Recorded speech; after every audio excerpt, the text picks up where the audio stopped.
कि जो तेजस्वी जी बोल रहे हैं कि 10 लाख बेरोजगारों को हम नौकरी देंगे, उसको करना है 10 तारीख को। पहले कैबिनेट मीटिंग में उन्होंने घोषणा किया है कि पहला यदि मेरा कलम चलेगा तो 10 लाख बेरोजगारों को मैं नौकरी दूंगा। अरे भाई, तो कोई आदमी के ऊपर मोहर होता है क्या कि ये आरजेडी के हैं, ये जदयू के हैं?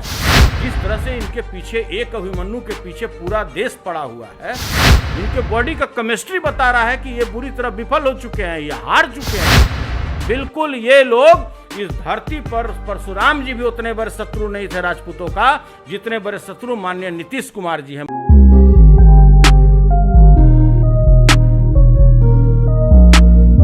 नमस्कार, मैं प्रिया एक बार फिर से स्वागत करती हूँ आपका भारत लाइव में। इस वक्त हमारे साथ सुनील जी मौजूद हैं जो कि आरजेडी के एमएलसी हैं। इनसे आज हम जानेंगे जो भी तमाम जो हॉट मुद्दे बने हुए हैं, जो चुनावी मुद्दों में जो बयानबाजी चल रही है, उसमें जो भी हॉट मुद्दे बने हैं उसके बारे में आज जानेंगे। सर, तेजस्वी यादव लगातार जो है 10 लाख युवाओं को रोज़गार देने की बातें कर रहे थे। उस पर लगातार जो है नीतीश कुमार तंज कसते हुए नज़र आ रहे थे। इस बार जो है बीजेपी ने भी जो है 19 लाख रोजगार देने की बात कही है। इस पर आपका क्या कहना है? कर रहे थे नहीं, कर रहे हैं और करना है। जी बिल्कुल। मतलब यह हुआ कि जो तेजस्वी जी बोल रहे हैं कि 10 लाख बेरोजगारों को हम नौकरी देंगे, उसको करना है 10 तारीख को। पहले कैबिनेट मीटिंग में उन्होंने घोषणा किया है कि पहला यदि मेरा कलम चलेगा तो 10 लाख बेरोजगारों को मैं नौकरी दूंगा। और ये कोई हवाई नहीं है।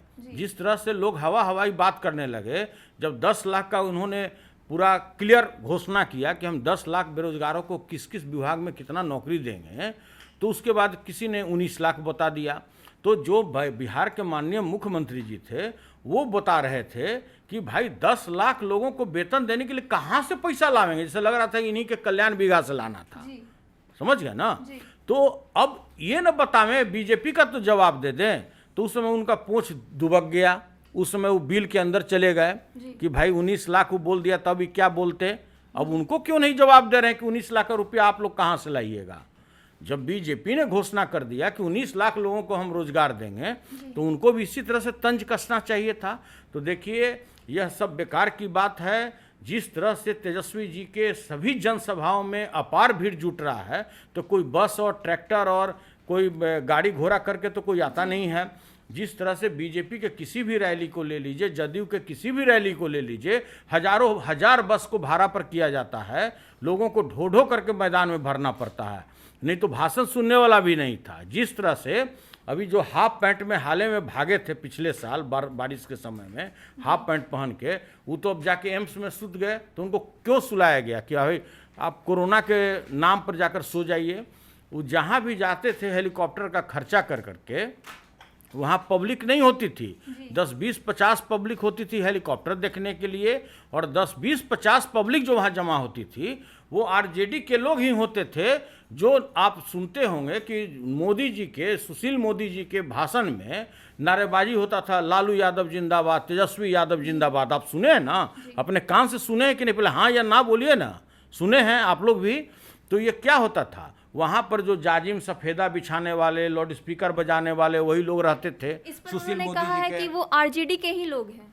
अरे भाई, तो कोई आदमी के ऊपर मोहर होता है क्या कि ये आरजेडी के हैं, ये जदयू के हैं? जब उनका कोई भाषण सुनने के लिए तैयार नहीं है, तो अगल बगल जो घर वाले लोग होते थे वो खड़ा होकर सुनते थे कि क्या है।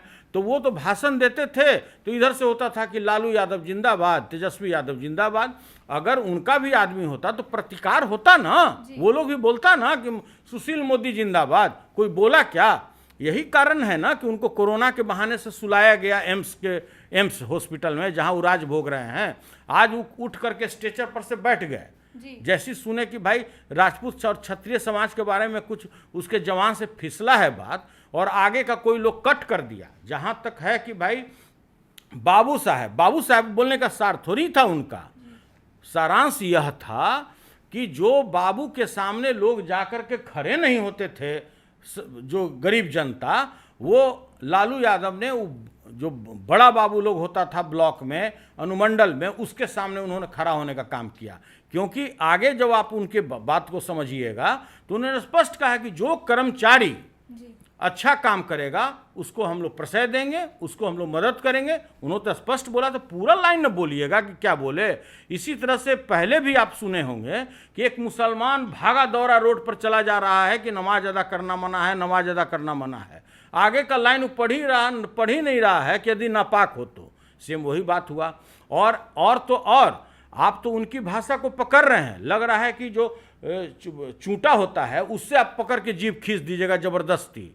जिस तरह से सारे विपक्षी वाले लोग जो रूलिंग पार्टी के लोग हैं, जिस तरह से इनके पीछे, एक अभिमन्यु के पीछे पूरा देश पड़ा हुआ है, लग रहा है कि उसके जीभ को ज़बरदस्ती खींच दीजिएगा। नहीं। और माननीय नीतीश कुमार जी जिस तरह से पूरे देश के माताओं के विरुद्ध में, मातृत्व के विरुद्ध में जिस तरह का भाषा का उपयोग किए कि देखिए 7 बच्चा जन्म लेता है तो भाई आपको कोई रोका था का? आप 17 कर लीजिए, आपको कौन रोक रहा है? तो बेशर्मी का हद है। आप पिताजी भी बोल सकते हैं, आप बाप शब्द उपयोग करते हैं। आप समाज को क्या बताना चाहते हैं? आप माता भी बोल सकते हैं, तो आप उसको मतारी बोल रहे हैं। तो जिस तरह का भाषा ये उपयोग कर रहे हैं माननीय मुख्यमंत्री जी, ये तो साफ इनका हार हताशा इनके चेहरे पर दिख रहा है। इनके बॉडी का केमिस्ट्री बता रहा है कि ये बुरी तरह विफल हो चुके हैं, ये हार चुके हैं। अब तो हमें ये भी सुनने में आ रहा है कि अब एक अन्य मार्ग से धीरे धीरे ये अपना पर्सनल सामान हटाने लगे हैं जी। मुझे ये भी बात पता है। तो देखिए इस तरह का, जिस तरह का माननीय मुख्यमंत्री जी सुशील मोदी जी जिस तरह का भाषा का प्रयोग करते हैं वो कभी भी मर्यादित नहीं है।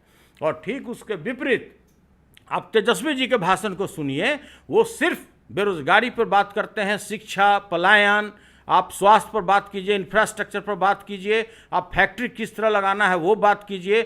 जिस तरह यहाँ मखाना उद्योग है, मक्का है, कोई किसान को पूछने वाला नहीं है। आज 120 रुपये किलो प्याज बिक रहा है, 50 रुपये आलू बिक रहा है, कोई बोलने वाला है? और आप क्षत्रिय समाज की बात करते हैं, आनंद मोहन का आपने सर्वनाश कर दिया।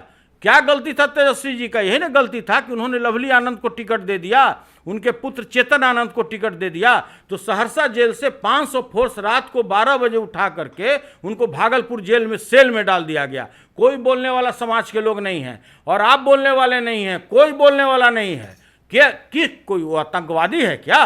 विजय कृष्ण को आपने सड़ा दिया, आपने दिग्विजय सिंह को ब्रेन हैमरेज करा दिया, आप प्रभुनाथ सिंह को सड़ा दिए, और आप चले हैं बहुत बड़े क्षत्रिय समाज का बहुत बड़े परोपकार करने वाले ये सुशील मोदी और चंगू मंगू जी। बिल्कुल ये लोग इस धरती पर, परशुराम जी भी उतने बड़े शत्रु नहीं थे राजपूतों का जितने बड़े शत्रु माननीय नीतीश कुमार जी हैं। मैं आपको स्पष्ट रूप से बता देना चाहता हूँ जी। लगातार सर आपने कहा कि जनसभाएं की बात की, तो जनसभाओं में लगातार जो है तेजस्वी यादव पर नीतीश कुमार अटैक कर रहे हैं। इस बार उन्होंने पर्सनल अटैक भी किया है, तो इस पर क्या कहना है आपका? अरे अब अटैक शब्द क्यों उपयोग कर रहे हैं? हमारी लड़ाई तो जदयू से है ही नहीं जी। बिहार में अधिकांश क्षेत्रों में राष्ट्रीय जनता दल की लड़ाई लोक जनशक्ति पार्टी से है, भाजपा से है। वो लड़ाई में है कहाँ? वो 25 सीट का नाम बता दें जहां जदयू पार्टी राजद के साथ लड़ाई में हो। अरे वो बुरी तरह हार रहे हैं, उनके पास 20 सीट भी आने वाला नहीं है। अब 10 तारीख को रिजल्ट आने वाला है। बिहार के मुख्यमंत्री के रूप में आप 10 तारीख को माननीय तेजस्वी जी को शपथ लेते हुए देखिएगा जी। सर 71 सीटों में कितने सीट आपके साइड होंगे सर? अब देखिए, आप ब्रेकअप मत बनाइए कि 71 में कितने होंगे, 79 में कितने होंगे। आप स्पष्ट समझिए कि मेजॉरिटी राष्ट्रीय जनता दल एवं गठबंधन का आना तय। जनता मन बना चुकी है, जनता इंतजार कर रही है 28 तारीख का, 3 तारीख का और 7 तारीख का, और रिजल्ट आप 10 तारीख को देख लीजिएगा जी। तो जैसा कि आपने सुना कि सर ने अपनी बातें जो है मुखर होकर रखी, सारी जो तमाम बातें, चुनावी मुद्दे जो हैं, सारी बातें उन्होंने बहुत ही स्पष्ट रूप से जो है क्लियर कर दिया है जनता के सामने। ऐसे ही भारत लाइव के साथ जुड़े रहिए, तब तक के लिए धन्यवाद। बढ़ाएं अपना कदम सक्सेस की ओर शिखर करियर इंस्टीट्यूट के साथ। शिखर करियर इंस्टीट्यूट पूर्वी भारत में एकमात्र कोचिंग संस्थान जो एक्सक्लूसिवली है मेडिकल एंट्रेंस एग्जाम के लिए।